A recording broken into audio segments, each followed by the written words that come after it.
Continua o confronto entre o governo Trump e Harvard. A universidade está agora proibida de matricular alunos estrangeiros no próximo ano letivo. Israel continua a atacar Gaza e o sul do Líbano. Só na faixa de Gaza morreu mais de 100 de pessoas. Falha no lançamento de um novo navio de guerra norte-coreano deixa Kim Jong-un furioso numa altura em que o país está a tentar modernizar as suas forças navais.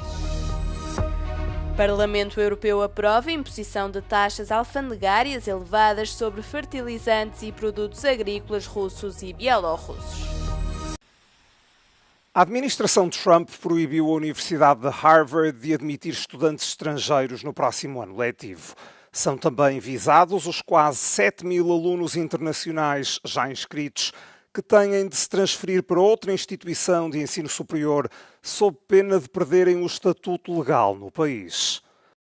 A secretária de Segurança Interna, Kristi Noem, acusa Harvard de promover um ambiente de violência e antissemitismo.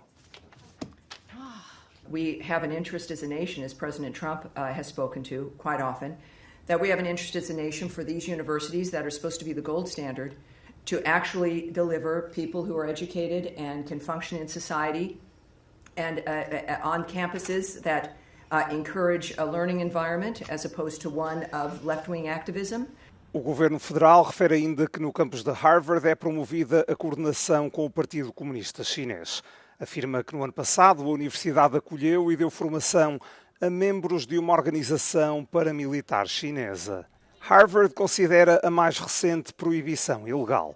Em abril, a mais antiga universidade norte-americana já tinha processado a administração Trump por ordenar o fim dos programas de diversidade na instituição. Além disso, não acedeu ao pedido do executivo de apresentar os registros dos estudantes estrangeiros que participaram nos protestos pró-Palestina. Segundo a secretária de Segurança Interna, a proibição de matricular alunos internacionais pode ser levantada se Harvard fornecer os registros solicitados em 72 horas. Uma nuvem de fumo pairava sobre Gaza esta quinta-feira, um sinal de novos ataques de Israel. Estes últimos ataques provocaram mais de 100 de mortos em todo o território. Desta vez, o alvo foi o Hospital Al-Oda, um dos únicos 2 hospitais que ainda funcionam no norte da faixa de Gaza. Segundo os funcionários, estes ataques provocaram incêndios e danificaram os edifícios do hospital, incluindo os reservatórios de água. O exército israelita admite estar nas redondezas, mas nega a responsabilidade pelo ataque. Entretanto, os habitantes de Gaza voltaram a receber ajuda humanitária. A ONU já distribuiu o conteúdo de 90 caminhões que entraram em Gaza. Há outros 110 caminhões que também entraram, mas ainda não chegaram aos centros de distribuição. Um atraso que a ONU atribui ao processo de segurança israelita. Mas as Nações Unidas dizem que isto não chega, não é suficiente para satisfazer as necessidades da população.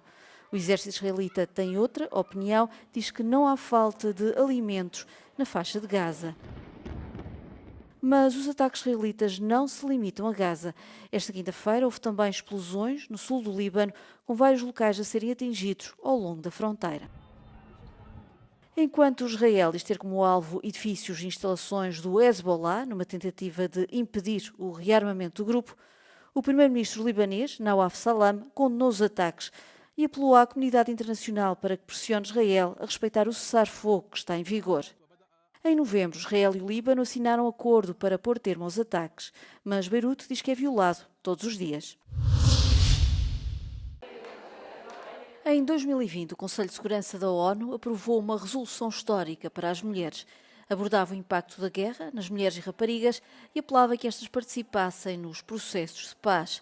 Foi assim que nasceu a Agenda Mulheres, Paz e Segurança.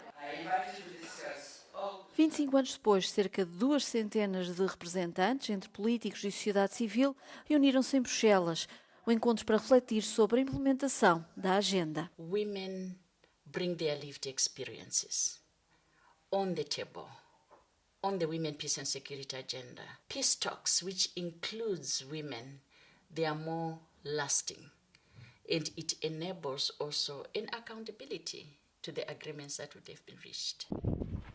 Este aniversário decorre num cenário geopolítico complexo marcado por novas guerras e ataques aos direitos das mulheres.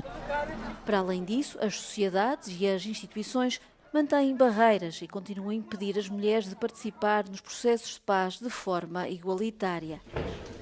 Políticos e sociedade civil concordam que há ainda muito a fazer para aplicar a agenda Mulheres, Paz e Segurança. Progress is there, it's visible, it's not sufficient. Each year, UN Women supports the member states when they come to the annual meeting of the Commission. And what we see in those meetings is that there are still barriers.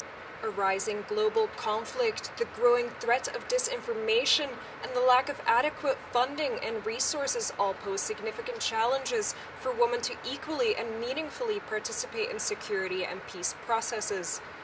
The 25th anniversary of Resolution 1325 not only is an opportunity to celebrate and build on the successes of the past 25 years, more importantly, it calls on member states to reflect on which barriers it needs to overcome in order to fully and successfully implement the Women, Peace and Security Agenda. Evelyn Dom, in Brussels, for Euronews. O chanceler alemão Friedrich Merz chegou à Lituânia para inaugurar a primeira unidade militar permanente de Berlim, no estrangeiro, desde a Segunda Guerra Mundial. O objetivo da 45ª Brigada Blindada passa por reforçar o flanco oriental da NATO, próximo da Rússia. A criação desta unidade de 5.000 soldados surgiu em resposta à invasão total da Ucrânia por Moscovo em 2022. Uma ação sem precedentes para a Alemanha devido ao seu passado sombrio que resultava normalmente numa abordagem mais passiva por parte do país.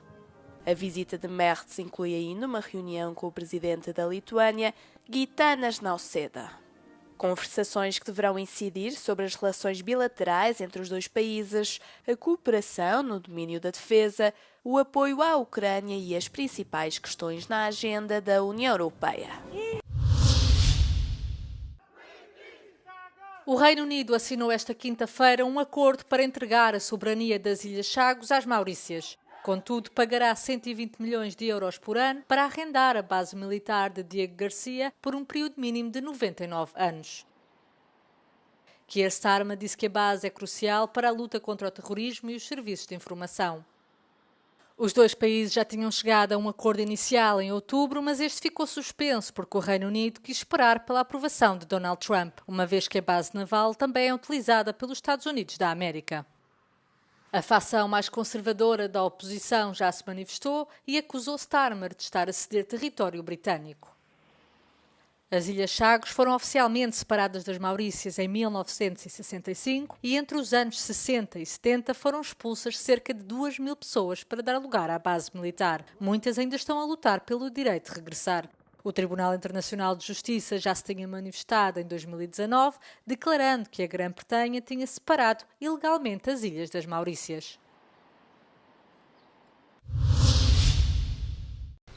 Na quarta-feira, a Coreia do Norte preparava-se para apresentar o seu novo contratorpedeiro quando uma avaria no mecanismo de lançamento fez com que a popa do navio deslizasse para a água e o mesmo tivesse encalhado na rampa.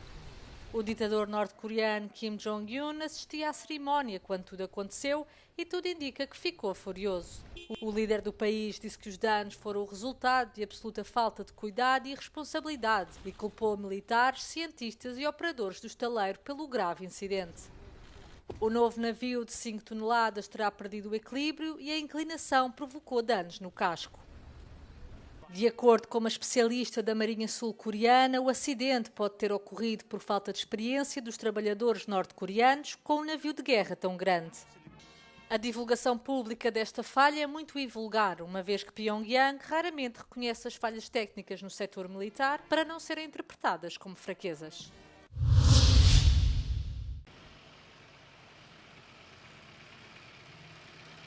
O Parlamento Europeu aprovou uma importante medida para reduzir a dependência do bloco dos fertilizantes e produtos alimentares russos e bielorrussos. Os eurodeputados aprovaram esta quinta-feira a imposição de novas taxas sobre as importações de fertilizantes à base de azoto.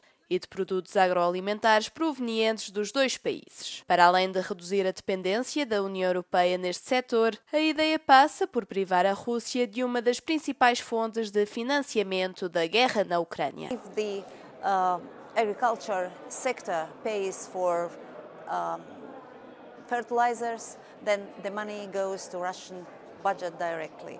And in the last time we observed constantly increasing amounts of buying of Russian fertilizers. And again, this is a second bad thing in this, or important thing, that our agricultural sector became dependent on Russia's fertilizers, and if Russia suddenly interrupts their supplies, so what then? A partir de 1 de julho, os direitos aduaneiros sobre os fertilizantes russos aumentarão de 6,5% para quase 100% em 3 anos, se os ministros do bloco também apoiarem a proposta da Comissão.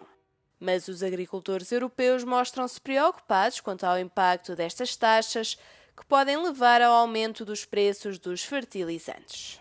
L'instauration des taxes sur les engrais russes va provoquer une inflation sur les engrais à l'intérieur de l'Union européenne, alors que par ailleurs, les agriculteurs européens, au niveau de la vente de leurs produits, sont confrontés plutôt à un marché mondial. Voilà. Donc, vraiment, les conséquences vont se faire ressentir en termes de revenus. Resta saber se esta medida irá desencadear novos protestos por parte dos agricultores, tal como aconteceu por toda a Europa no ano passado.